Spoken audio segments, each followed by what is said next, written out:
10th plus 2 ஒவ்வொரு ஆண்டும் தொடர்ந்து மாநில அளவில் பல சாதனைகளை புரிந்து வரும் நாமக்கல் குறிஞ்சி கல்வி நிறுவனங்களில் சிபிஎஸ்இ பாடத்திட்டத்தில் சீனியர் செகண்டரி பள்ளியாக தரம் உயர்த்தப்பட்டு ஐஐடி நீட் தேர்வுகளுக்கு பல வெற்றியாளர்களை உருவாக்கிய ஆசிரியர்களை முழு நேர ஆசிரியர்களாக பணியமர்த்தப்பட்டு தினம்தோறும் வகுப்புகள் நடைபெறும். குறிஞ்சி எஜுகேஷனல் இன்ஸ்டிடியூஷன், காவேட்டிப்பட்டி, நாமக்கல்.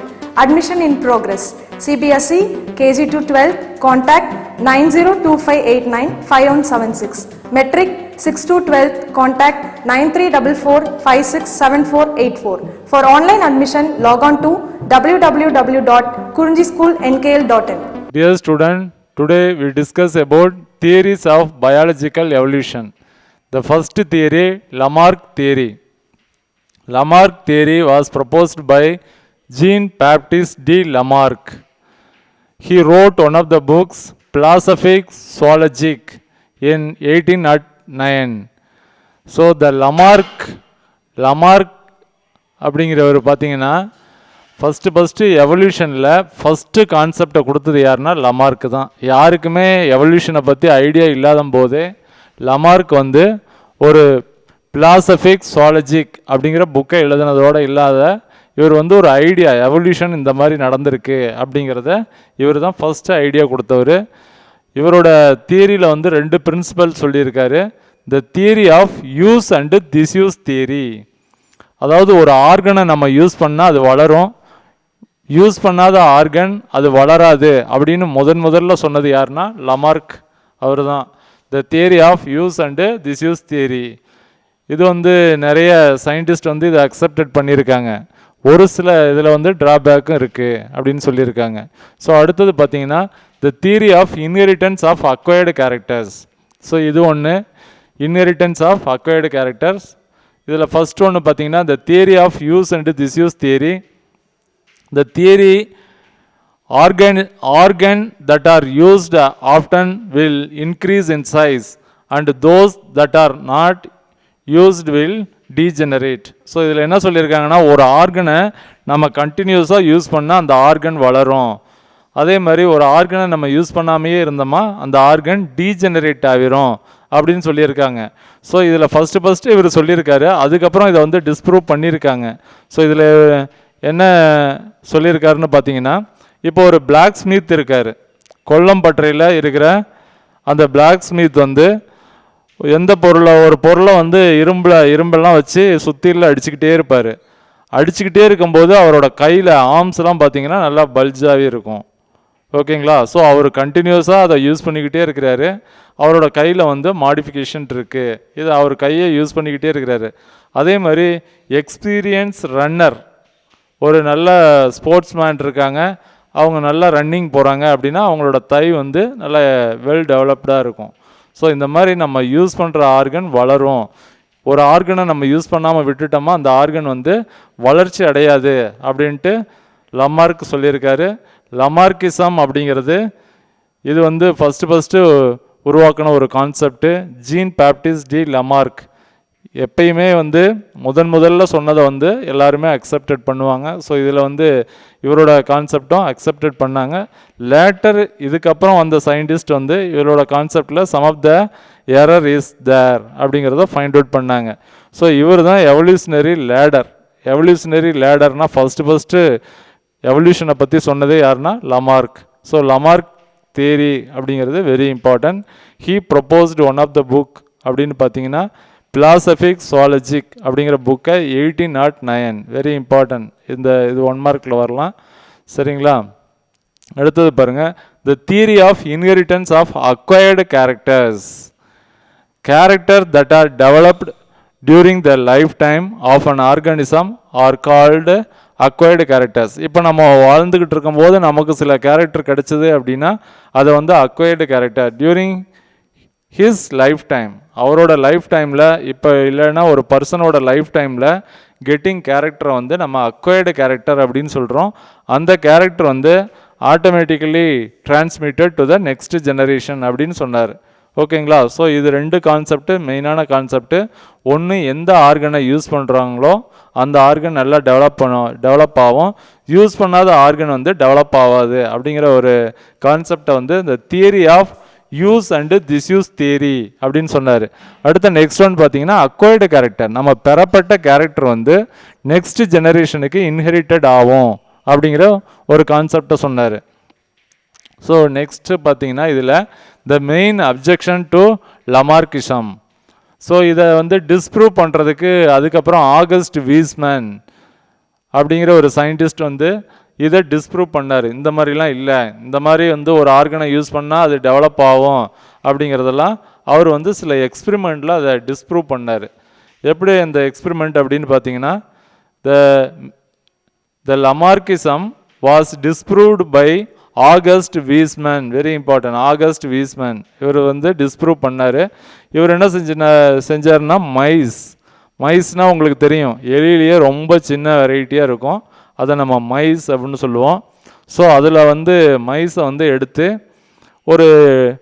ஒரு குறிப்பிட்ட நம்பர்ஸ் எடுத்து அவர் அதை வந்து ஒரு ஆர்டிஃபிஷியல் லேப் கண்டிஷனில் வந்து அதை வளர்த்துட்டு அதுக்கு நல்ல ஃபுட்டு கொடுத்தாரு. ஃபுட்டு கொடுத்ததுக்கப்புறம், ஏன்னா இப்போ நமக்கு தெரியும் இருக்கிற மேமல்ஸ்லேயே ஒரு வருஷத்தில் அதிகமான யங்ஒன்ஸை ப்ரொடியூஸ் பண்ணுறது அப்படின்னு பார்த்தீங்கன்னா மைஸு தான். ஒரு 28 டேஸில் ஒரு ஜெனரேஷன் கம்ப்ளீட்டட் ஆகிரும். ஓகேங்களா, 28 டேஸில் என்னைக்கு வந்து யங்ஒன்ஸை ரிலீஸ் பண்ணுதோ அடுத்த நாளே ரீப்ரொடக்ஷனில் இன்வால்வ் ஆகும். அதுக்கப்புறம் வந்து மறுபடியும் யங்ஒன்ஸை கேரி பண்ணோம். 28 டேஸில் அதோட 1 generation will be completed in the mice. So இவர் வந்து என்ன பண்ணியிருக்காரு அப்படின்னா அதை நிறைய எடுத்துக்கிட்டு மேல் அண்டு ஃபீமேல் எல்லாம் எடுத்துகிட்டு ஆர்டிஃபிஷியல் லெபார்ட்டரியில் வந்து அதை ரியர் பண்ணார். ஸோ அது வளரும் போதே அது என்ன பண்ணிட்டாருன்னா ஒவ்வொன்றுக்கும் டெய்லை கட் பண்ணிட்டார். எல்லா மைஸுக்கும் டெய்லை கட் பண்ணிவிட்டு அடுத்த ஜெனரேஷன் பார்த்தாரு. அடுத்த ஜெனரேஷனில் எல்லாமே டெய்லோட தான் பிறந்தது. அதுக்கப்புறம் அந்த ஜெனரேஷன்லேயும் டெய்லை கட் பண்ணார். அப்படியே ஒவ்வொரு ஜெனரேஷனாக டெய்லை கட் பண்ணிக்கிட்டே வந்தார். 20 ஜெனரேஷன் வரைக்கும் டெய்லை கட் பண்ணிக்கிட்டே வந்தார். ஆனால் 21லேயும் டெய்லோட தான் வந்தது. ஆனால் இப்போ ஏற்கனவே வந்து லமார்க்கு சொல்லியிருக்காரு, நம்ம பெறப்பட்ட கேரக்டர் வந்து அடுத்த ஜெனரேஷனுக்கு கடத்தும் அப்படிங்கிறத இவர் சொல்லியிருக்காரு. ஓகேங்களா, அது பெறப்பட்ட கேரக்டர் வந்து அதுக்கு டெய்லெஸ்ஸாக ரீப்ரொடக்ஷன் பண்ணுது, ஆனால் டெய்லோட தான் வந்து யங்ஒன்ஸ் வருது அப்படிங்கிறத, அதனால் இதை வந்து டிஸ்ப்ரூவ் பண்ணியிருக்காரு ஆகஸ்ட் வீஸ்மேன் அப்படிங்கிற சயின்டிஸ்ட்டு. இதில் மைஸு 20 ஜெனரேஷன், கட்டிங் டெய்ல், இதெல்லாம் வெரி இம்பார்ட்டன்ட், அண்டு ப்ரீடிங் தம். அதுக்கு நல்ல ஃபுட்டு கொடுத்தாரு. இவரோட எக்ஸ்பெரிமெண்ட் என்னன்னு பார்த்தீங்கன்னா மைஸ் நிறைய மேல் அண்டு ஃபீமேல் நிறைய எடுத்துகிட்டு அதுக்கு நல்ல ஃபுட்டு கொடுத்தாரு. ஃபுட்டு கொடுத்து ஒரு ஜெனரேஷன் வர்றதுக்கு முன்னாடியே அதை டெய்லை கட் பண்ணிவிட்டு மேட்டிங்கில் இன்வால்வ் பண்ண வச்சார். அதுக்கப்புறம் அடுத்த ஜெனரேஷனில் நிறைய யங்ஒன்ஸ் வந்தாங்க. அந்த யங்ஒன்ஸோட டெய்லையும் கட் பண்ணார். அதுக்கு அடுத்த ஜெனரேஷன், இந்த மாதிரி 20 ஜெனரேஷன். இது 1 மார்க்கில் கேட்பாங்க. ஆகஸ்ட் வீஸ்மேன் வந்து மைஸில் எத்தனை ஜெனரேஷனாக அந்த எக்ஸ்பெரிமெண்ட் பண்ணார் அப்படின்னு பார்த்தீங்கன்னா 20 ஜெனரேஷனுக்கு அதை திரும்ப பண்ணார். ஆனால் கடைசியில் வந்து டெய்லெஸ் மைஸ் அவருக்கு கிடைக்கவே இல்லை. ஸோ இதிலிருந்து if any changes occurring in the organism it is not transmitted to the next generation அப்படின்னு கன்க்ளூஷனுக்கு வந்துட்டார். ஓகேங்களா, ஸோ அதுக்கப்புறம் இவர் டிஸ்ப்ரூவ் பண்ணார். அதுக்கப்புறம் நியோ லமார்க்கிசம் அப்படின்னு ஒன்று, த ஃபாலோவர்ஸ், ஒவ்வொருத்தருக்கும் ஆதரவு தெரிவிக்கிறவங்களாம் நிறைய பேர் இருப்பாங்க. லமார்க்கிசம் வந்து சொன்ன கான்செப்ட் எல்லாமே கரெக்டு அப்படின்னு ஆதரவு தெரிவிக்கிறவங்க தான் ஃபாலோவர்ஸ் அப்படின்னு சொல்கிறோம். The followers of Lamarckism modified the Lamarckism into neo Lamarckism. அவங்கெல்லாம் சேர்ந்து சப்போர்ட்டர்ஸ் எல்லாமே சேர்ந்து லமார்க்கிசத்தை சில சேஞ்சஸை உண்டு பண்ணி நியோ லமார்க்கிசம் அப்படின்னு உண்டு பண்ணாங்க. இவங்க ஃபாலோவர்ஸ் அப்படின்னு சொல்கிறோம். இதில் பார்த்தீங்கன்னா மெயினான ஃபாலோவர்ஸ் யார் அப்படின்னு பார்த்தீங்கன்னா கோப், ஹஸ்பான், பேக்கார்ட், ஸ்பென்சர், இவங்கெல்லாம் very important followers of Lamarckism. லமார்க்கிசத்தோட ஃபாலோவர்ஸ் யாருன்னா கோப், ஹஸ்பான், பேக்கார்ட், ஸ்பென்சர், இவங்க எல்லாமே they considered that adaptation are universal. So இவங்க என்ன சொன்னாங்கன்னா அடாப்டேஷன் இஸ் ஏ யூனிவர்சல். இப்போ நம்ம வாழ்ந்துக்கிட்டு இருக்கோம், நமக்கு ஒரு அடாப்டேஷன், நம்ம என்விரான்மெண்ட்டை ஒரு ப்ராப்ளத்தை க்ரியேட் பண்ணுதுன்னா அதுக்கு தகுந்த மாதிரி நம்ம அடாப்டேஷன் ஆகிடுவோம் அப்படின்ட்டு சொல்கிறாங்க. They consider that adaptation are universal. உலகம் ஃபுல்லாக உலகத்தில் இருக்கிற அனிமல்ஸ் எல்லாமே அடாப்டேஷன் அப்படிங்கிறது என்விரான்மெண்ட்டுக்கு தகுந்த மாதிரி அது அடாப்ட் ஆகும். ஓகேங்களா, ஸோ அதை சொல்லியிருக்காங்க. Organism acquired new structure due to their adaptation to the changed environmental condition. They argued that external conditions stimulate the somatic cells to produce certain secretion which reach the sex cells. So என்ன சொல்கிறாங்க அப்படின்னு பார்த்தீங்கன்னா, environment நமக்கு ஒரு ப்ராப்ளத்தை create பண்ணிச்சு அப்படின்னா அதுக்கு தகுந்த மாதிரி நம்ம உடல் எக்ஸ்டர்னல் சர்ஃபேஸ் வந்து ஃபஸ்ட்டில் பேஸ் பண்ணோம். பேஸ் பண்ணிவிட்டு அது என்ன பண்ணோம், நமக்கு ஒரு ஸ்டிமுலியை வந்து கொடுக்கும். சொமேட்டிக் செல்ஸில் வேரியேஷன் நடக்கும். அந்த சொமேட்டிக் செல்ஸ் வந்து ஒரு செக்ரீஷனை உண்டு பண்ணோம். அந்த செக்ரீஷன் நம்ம பிளட்டில் கலக்கும். பிளட்டில் இருந்து அது போய் டு ரீச் த செக்ஸ் செல்ஸை ரீச் பண்ணோம் through the blood and bring about variation to the offspring. அந்த மாதிரி சேஞ்சஸ் நடந்தால் தான் அடுத்த ஜெனரேஷனுக்கு போவோம் அப்படிங்கிறத இவங்க சொல்கிறாங்க. ஸோ இது வந்து அவர் சொன்னது கரெக்டு தான்.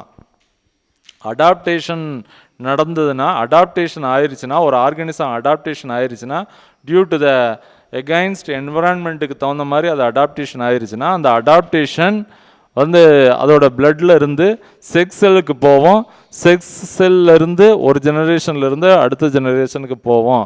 இதை தான் லமார்க் சொல்லியிருக்காங்க அப்படிங்கிறது தான் neo Lamarckism. First neo Lamarckism என்னன்னு பார்த்தீங்கன்னா, Lamarckism is converted into neo Lamarckism with our by supporters எல்லாம் ஒன்றா சேர்ந்து லமார்க்கிசத்தை நியோ லமார்க்கிசமாக மாற்றினாங்க. யார் அந்த சப்போர்ட்டர்ஸ் அப்படின்னு பார்த்தீங்கன்னா, கோப், அஸ்பான், பேக்யார்ட், ஸ்பென்சர், இவங்க சப்போர்ட்டர்ஸ். ஓகேங்களா? ஸோ இதில் அடாப்டேஷன் இது 1 மார்க்கில் கேட்கலாம். த யூனிவர்சல் அப்படிங்கிறத வந்து the consider that adaptation are universal. Adaptation considered as days அப்படின்னா யூனிவர்சல். உலகம் ஃபுல்லாக அதை வந்து அடாப்டேஷன்னால தான் ஒவ்வொரு அனிமல்ஸும் அந்த என்விரான்மெண்ட்டுக்கு எதிராக ஒரு அடாப்டேஷனை உண்டு பண்ணிக்குது. இது உலகம் ஃபுல்லாக ஏற்றுக்கக்கூடிய ஒன்று தான் அப்படின்ட்டு இவங்க சொல்கிறாங்க. ஓகேங்களா? ஸோ இவரோட கான்செப்டில் பார்த்தீங்கன்னா வெரி இம்பார்ட்டன்ட் என்னன்னு பார்த்தீங்கன்னா அடாப்டேஷன் அப்படிங்கிற ஒரு வார்த்தையை சொல்கிறாங்க. இது நியூ அக்வைர்டு கேரக்டர்ஸ். ஏதாவது நமக்கு ஒரு நியூ கேரக்டர் வந்தது அப்படின்னா டியூ டு த அடாப்டேஷன். இப்போ நம்மளே பார்த்தீங்கன்னா டெம்பரேச்சர் முதல்லலாம் 101 தான் இருக்கும். இப்போ 106 வருது. அதுக்கு நம்மளோட ஸ்கின் வந்து அடாப்ட் ஆயிடுச்சு. இன்னும் ஒரு 10 வருஷத்துக்கு அப்புறம் 120. இப்போல்லாம் துபாய், பக்ரைன் அங்கெல்லாம் பார்த்தீங்கன்னா ஒரு சில டைமில் 120 இருக்குது. அங்கே இருக்கிற பீப்புள்ஸ் அதுக்கு தகுந்த மாதிரி அடாப்ட் ஆகிடுறாங்க. ஸோ இது வந்து adaptation. Environmental create the problem, அதுக்கு தகுந்த மாதிரி நம்மளோட பாடி அடாப்ட் ஆகிருச்சு அப்படின்னா இதை வந்து external condition stimulate the somatic செல்ஸில் சேஞ்சஸை உண்டு பண்ணோம். த சொமேட்டிக் செல்ஸ் வந்து ஒன் ஆஃப் த செக்ரீஷனை க்ரியேட் பண்ணோம். அந்த secretion to reach the sex செல்ஸுக்கு போவோம். செக்ஸ் செல்ஸ்லேருந்து it is transmitted to the next generation அப்படிங்கிறது தான் இவங்க சிம்பிளாக சொல்கிறாங்க. ஓகேங்களா? ஸோ நெக்ஸ்ட் ஒன் பார்த்தீங்கன்னா Darwin theory of natural selection. இந்த உலகத்திலேயே 3 கான்செப்டை வந்து very important, all are accepted அப்படின்னா 3 கான்செப்ட். ஒன்று வந்து டார்வின் வந்து natural selection, origin of species by means of natural selection அப்படின்னு சொல்லியிருக்காங்க. அதே மாதிரி ஐன்ஸ்டீன் தியரி ரிலேட்டிவிட்டி, அவரோட தியரியும் வேர்ல்டு வைட் அக்செப்டட். அதே மாதிரி நியூட்டன் லா கிராவிடேஷன், இது 3மே வேர்ல்டு வைட் அக்செப்டட் தியரி அப்படின்னு சொல்லுவாங்க. ஸோ அந்த மாதிரி இருக்கிற தியரியிலேயே சார்லஸ் டார்வின் வந்து சொன்ன தியரி வந்து பயாலஜியில் வந்து very important theory, worldwide accepted theory, the origin of species by means of natural selection அப்படிங்கிறத சொல்லியிருக்காங்க. அப்படின்னா என்னன்னு பார்த்தீங்கன்னா ஜேர்னி அரவுண்ட் எர்த். இவர் என்ன பண்ணார்னா, டார்வின் வந்து இவருக்கு படிக்கும்போதே இவருக்கு வந்து பாட்டனியில் நிறைய இன்ட்ரெஸ்டட். ஸோ இவர் வந்து ஒரு HMS பீகிள் அப்படிங்கிற ஒரு ஷிப்பில், இது வந்து என்னென்னு இந்த ஷிப்போட வேலை என்னென்னு பார்த்தீங்கன்னா ஈஸ்ட் கோஸ்ட்டில் போயிட்டுருக்கோம். போய் அங்கே இருக்கிற ஐலாண்ட் எல்லாமே செக் பண்ணோம். அங்கே என்னென்ன பிளான்ஸ் இருக்குது, என்னென்ன ஸ்பீசிஸ் இருக்குது, அந்த மாதிரி செக் பண்ணுற அந்த ஒரு ரிசர்ச் டீம்.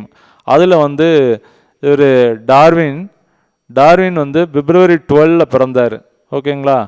டார்வின் வந்து February 12 பிறந்தார். ஸோ இவர் வந்து படிக்கும்போதே ஒரு ப்ரொஃபஸரோட, ஹென்ஸ்லோ அப்படிங்கிற ஒரு ப்ரொஃபஸரோட ரொம்ப நெருக்கமாகி அவரை ஃபாலோ பண்ண ஆரம்பித்தார். அவர் பாட்டனியில் நல்லா ஃபெமிலியரான ப்ரொஃபஸர். ஸோ அதனால் இவருக்கும் வந்து பாட்டனியில் ரொம்ப இன்ட்ரெஸ்டட் ஆகி இவர் வந்து பாட்டனியில் ரொம்ப இன்ட்ரெஸ்டட் ஆகி நல்லா படித்தார். அவர்கிட்ட இருந்து நிறைய ரெஃபரன்ஸ் புக்கெல்லாம் வாங்கி படித்தார். ஸோ இந்த டார்வின் முடித்ததுக்கப்புறம் அந்த ஹெச்எம்எஸ் பீகில் அப்படிங்கிற ஒரு ஷிப்பில் வந்து இவருக்கு நேச்சுரலிஸ்ட் அப்படிங்கிற ஒரு போஸ்ட் கிடச்சிது. ஸோ அந்த போஸ்ட் வந்து ஒரு 5 years அக்ரிமெண்ட், அதில் வந்து இவர் வந்து அந்த போஸ்ட்டில் அந்த ஷிப்பில் போய் ஒர்க் பண்ணார். அப்போ அந்த ஷிப்பு வந்து நிறைய ஐலாண்டுக்கு போச்சு, அங்கே இருக்கிற ஸ்பீசிஸ் எல்லாமே ஃபைண்ட் அவுட் பண்ணிச்சு. அந்த மாதிரி ஒரு த ஜேர்னி அரவுண்ட் எர்த்து ஃபுல்லாக இருக்கிற ஐலாண்டு எல்லாமே போய் என்னென்ன பிளான்ஸ் இருக்குது, என்னென்ன அனிமல்ஸ் இருக்குது அப்படிங்கிற அந்த குரூப்பில் சயின்டிஸ்டோடு சேர்ந்து செக் பண்ணிக்கிட்டு இருந்தார். So made extensive observation of plants and animals, observation and so Darwin theory of natural selection. இதில் வந்து டார்வின் வந்து ஹெச்எம்எஸ் பீகில் அப்படிங்கிற ஷிப்பில் வந்து நேச்சுரலிஸ்ட் அப்படிங்கிற ஒரு போஸ்ட்டில் இருந்தார். The journey around the earth ஃபுல்லாக அந்த ஷிப்பு வந்து போச்சு. அதில் பார்த்தீங்கன்னா he made extensive observation of plants and animals. இவர் என்ன பண்ணார், நிறைய extensive observation of plants and animals, நிறைய ஐலாண்டுக்கு போய் அங்கே இருக்கிற பிளான்ஸ் அண்ட் அனிமல்ஸ் எல்லாமே இவர் என்னென்ன வெரைட்டி இருக்குது அப்படிங்கிறத ஐடென்டிஃபை பண்ணுறது தான் அவங்களோட குரூப்.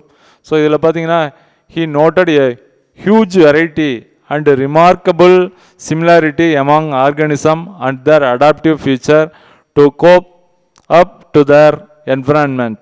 ஸோ இதில் பார்த்தீங்கன்னா இவர் நிறைய ஐலாண்டுக்கு போயிட்டு அங்கே இருக்கிற அடாப்டேஷன் என்ன, எந்தெந்த அனிமல்ஸுக்கு என்னென்ன அடாப்டேஷன் இருக்குது, அந்த பிளான்ஸு அனிமல்ஸ் எல்லாத்தையும் ஃபைண்ட் அவுட் பண்ணார். He proved that fittest organism can survive and leave more progenies that their unfit ones through natural selection. So இதில் பார்த்தீங்கன்னா இவர் சொன்னார், fittest animals only survival in the land. இந்த உலகத்தில் ஃபிட்டஸ்ட் அனிமல்ஸ் மட்டும்தான் உயிரோடு இருக்கும். ஃபிட்டு இல்லை, என்விரான்மெண்ட்டுக்கு தகுந்த மாதிரி ஃபிட்டாக இல்லை அப்படின்னா அந்த அனிமல்ஸ் இந்த உலகத்தில் உயிரோடு இருக்க முடியாது. அதுதான் ஃபிட் அண்டு ஃபிட்டஸ்ட் அப்படின்ட்டு இவர் சொன்னார். So he proved that fittest organism can survive and leave more progenies that the unfit ones through natural selection. அன்ஃபிட்டை வந்து இந்த நேச்சுரல் செலெக்ஷன் என்ன பண்ணும், அதோட எவல்யூஷன்லேருந்து எலிமினேட் பண்ணிடும் அப்படிங்கிறத சொன்னார். So Darwin theory of natural selection வந்து very important theory. Charles Darwin வந்து the origin of species by means of natural selection அப்படின்னு சொன்னார். இந்த உலகத்தில் உள்ள அனிமல்ஸ் எல்லாமே செலக்ட் பண்ணுறது எது அப்படின்னா நேச்சர் தான். எந்த அனிமல்ஸ் உயிரோடு இருக்கலாம், எதெல்லாம் டிஸ்ட்ராய் ஆகலாம் அப்படிங்கிறத டெட்டர்மைன் பண்ணுறது நேச்சர் அப்படின்னு சொல்லிட்டார். ஃபார் எக்ஸாம்பிள்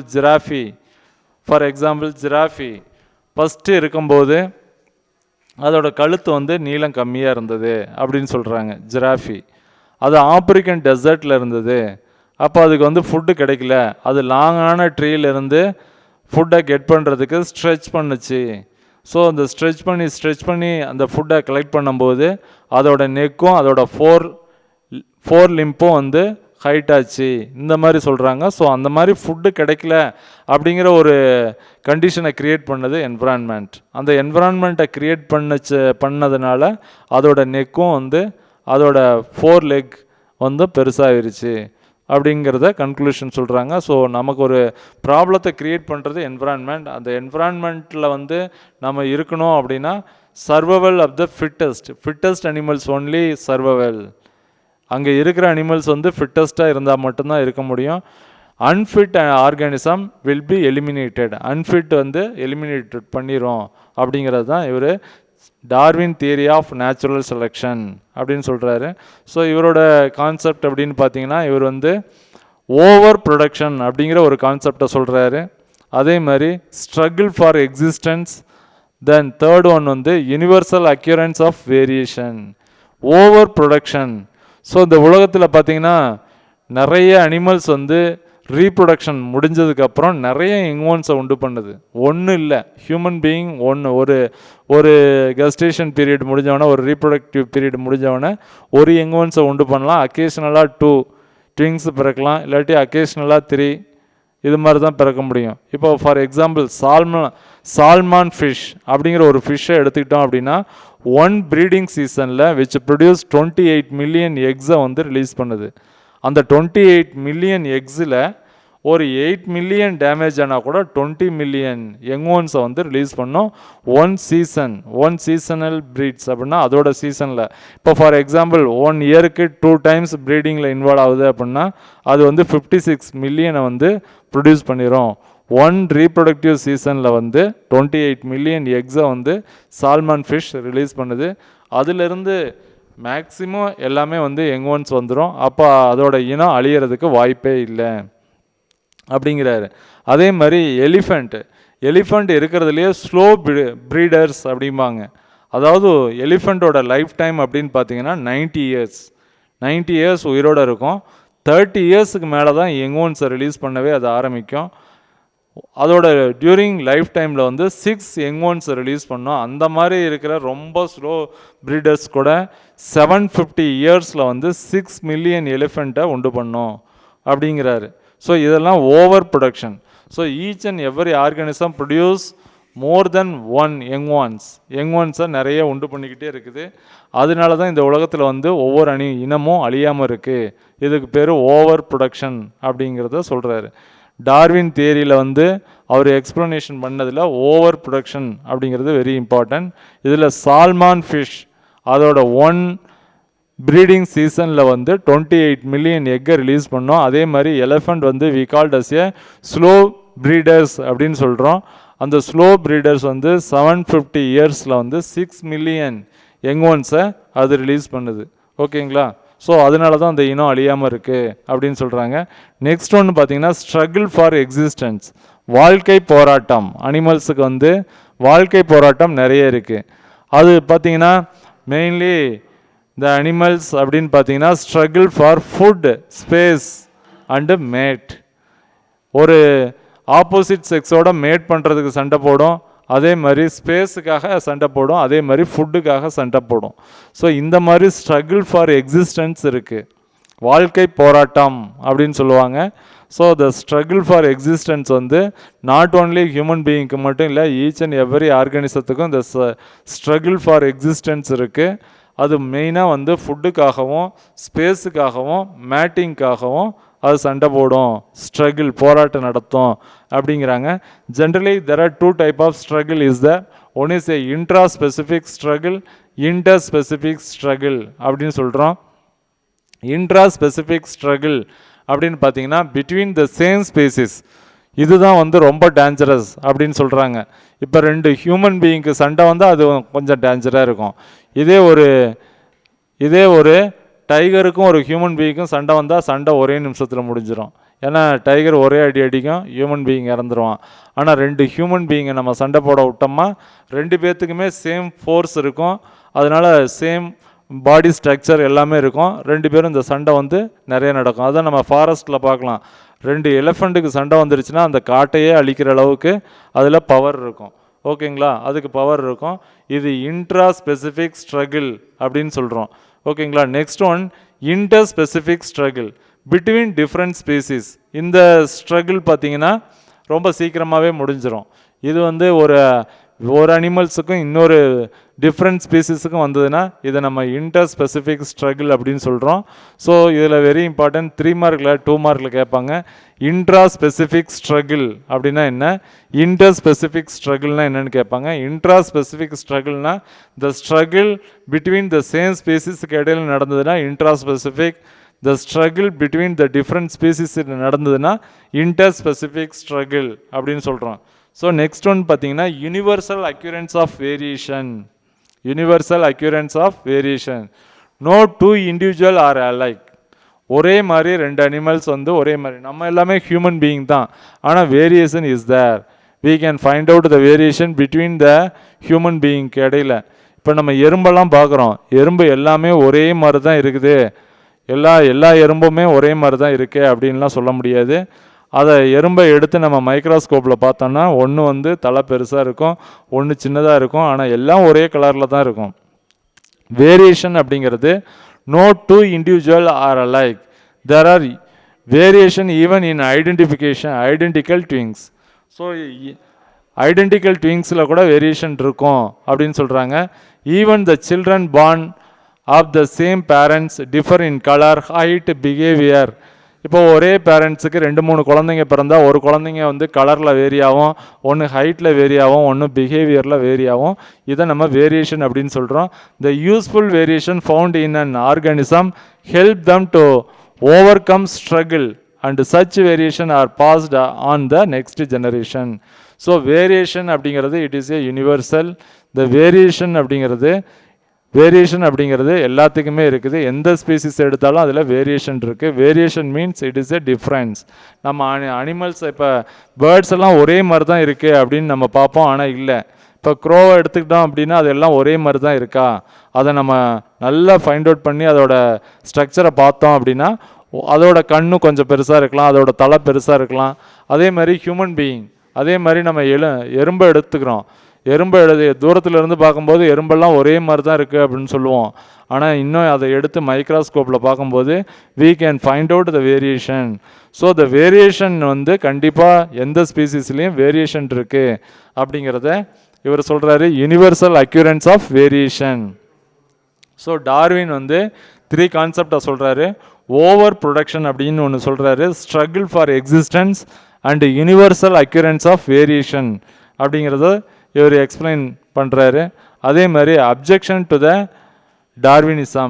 டார்வினிசத்தோட அப்ஜெக்ஷன் என்னென்ன அப்படின்னு பார்த்தீங்கன்னா இவருக்கும் சில அப்ஜெக்ஷன் இருக்காங்க. அவங்க என்ன சொல்கிறாங்க அப்படின்னா failed to explain the mechanism of variation. ஆனால் இவர் சொன்னார், வேரியேஷனை பற்றி நிறையா சொன்னார், அதை பற்றி எக்ஸ்பிளனேஷன் கொடுக்கவே இல்லை. எந்த அனிமல்ஸுக்கு வேரியேஷன் வரும் அதை பற்றி explanation, fail to explain the mechanism of variation. Variation எப்படி வருது அப்படிங்கிறதுக்கு இவர் சொல்லவே இல்லை. ஸோ இது வந்து ஒரு அப்ஜெக்ஷன் அப்படின்னு சொல்கிறாங்க. ஸோ அடுத்தது பார்த்தீங்கன்னா explain the survival of the fittest but not the arrival of the fittest. Survival of the ஃபிட்டஸ்ட்டை பற்றி சொல்லிட்டாரு, ஆனால் அந்த ஃபிட்டஸ்ட் எப்படி வந்தது அப்படிங்கிறத பற்றி அவரால் சொல்ல முடியல அப்படின்னு அப்ஜெக்ஷன் தெரிவிக்கிறாங்க. Focused on small fluctuating variation on that are mostly non heritables. Focused on small fluctuating variations that are mostly non heritable. So இதில் பார்த்தீங்கன்னா கொஞ்சோண்டு வேரியேஷன் இருந்ததுன்னா அது அடுத்த ஜெனரேஷனுக்கு போகாது அப்படிங்கிறத பற்றி இவர் சொல்கிறாரு. ஸோ இதெல்லாம் அப்ஜெக்ஷன் அப்படின்ட்டு சொல்கிறாங்க. ஸோ இப்போ நம்ம இந்த கிளாஸில் என்ன பார்த்தோம் அப்படின்னு பார்த்தீங்கன்னா தியரி ஆஃப் பயாலஜிக்கல் எவல்யூஷன் பார்த்துருக்குறோம். அதில் பார்த்தீங்கன்னா Lamarck theory, Darwin theory, neo Lamarckism அப்படிங்கிறத நம்ம பார்த்துருக்குறோம். So the Lamarckism was proposed by Jean Baptiste de Lamarck. Jean Baptiste de Lamarck இவர் ஒரு புக்கை எழுதியிருக்காரு, பிலாசபிக் சுவாலஜிக் இன் 1809 ஒரு புக்கு எழுதியிருக்காரு. இவர் 2 பிரின்சிபலை சொல்லியிருக்காரு. The theory of use and disuse அப்படிங்கிற ஒரு தியரியை சொல்லியிருக்காரு. அடுத்தது பார்த்தீங்கன்னா the theory of inheritance of acquired character அப்படின்ட்டு ஒன்று சொல்லியிருக்காரு. இதில் ஃபர்ஸ்ட் ஒன்று பார்த்தீங்கன்னா the theory of use and disuse. எந்த ஆர்கனை நம்ம யூஸ் பண்ணுறோமோ அந்த ஆர்கன் டெவலப் ஆகும், நம்ம யூஸ் பண்ணாத ஆர்கன் டெவலப் ஆகாது, அது டிஸப்பியர் ஆகும், டீஜெனரேட் ஆகும், ரொம்ப நாளைக்கு நம்ம யூஸ் பண்ணலன்னா அப்படிங்கிறத யூஸ் அண்டு டிஸ்யூஸ் தியரியில் சொல்லியிருக்காரு. நெக்ஸ்ட் ஒன்று பார்த்தீங்கன்னா இந்த theory of inheritance of acquired character. நம்ம பெறப்பட்ட கேரக்டர் வந்து அடுத்த ஜெனரேஷனுக்கு வந்து கடத்தும் அப்படிங்கிறத தியரி ஆஃப் அக்வயர்டு கேரக்டர் அப்படின்னு சொல்கிறாரு. இன்ஹெரிட்டன்ஸ் ஆஃப் அக்வயர்டு கேரக்டர், பெறப்பட்ட பண்புகள் அடுத்த ஜெனரேஷன் அடுத்த தலைமுறைக்கு கடத்தப்படும் அப்படிங்கிறத சொன்னார். ஓகேங்களா? ஸோ அடுத்தது மெயின் அப்ஜெக்ஷன் டு லமார்க்கிசம். ஆகஸ்ட் வீஷ்மேன் அப்படிங்கிறவர் வந்து மைஸை எடுத்துக்கிட்டு நிறைய மேல் அண்டு ஃபீமேல் எடுத்துகிட்டு ஒரு லேபில் வளர்க்குறாரு. ஒரு 20 ஜெனரேஷனுக்கு அதை வளர்த்து அதுக்கப்புறம் அதோட ஒவ்வொரு ஜெனரேஷனுக்கும் அதை டெய்லை கட் பண்ணிக்கிட்டே வர்றாரு. கடைசியில் வந்து அவருக்கு டெய்லெஸ் மைஸ் வந்து கிடைக்கவே இல்லை. ஓகேங்களா? அதே மாதிரி நியோ லமார்க்கிசம். சப்போர்ட்டர்ஸ் எல்லாம் ஒன்றா சேர்ந்து Lamarckism is converted into neo லமார்க்கிசமாக மாற்றிட்டாங்க. அதில் சில மாடிஃபிகேஷனை பண்ணி Cope Osborn, Packard and Spencer இவங்கெல்லாம் சப்போர்ட்டர்ஸ். ஓகேங்களா? ஸோ அடுத்தது Darwin theory of natural selection. இவர் வெரி இம்பார்ட்டன்ட் தியரி சொல்லியிருக்காரு. The origin of species by means of natural selection அப்படிங்கிற தியரியை சொல்லியிருக்காரு. இந்த தியரியில் வந்து 3 கான்செப்ட் இருக்குது. Overproduction, struggle for existence, universal occurrence of variation. Okay,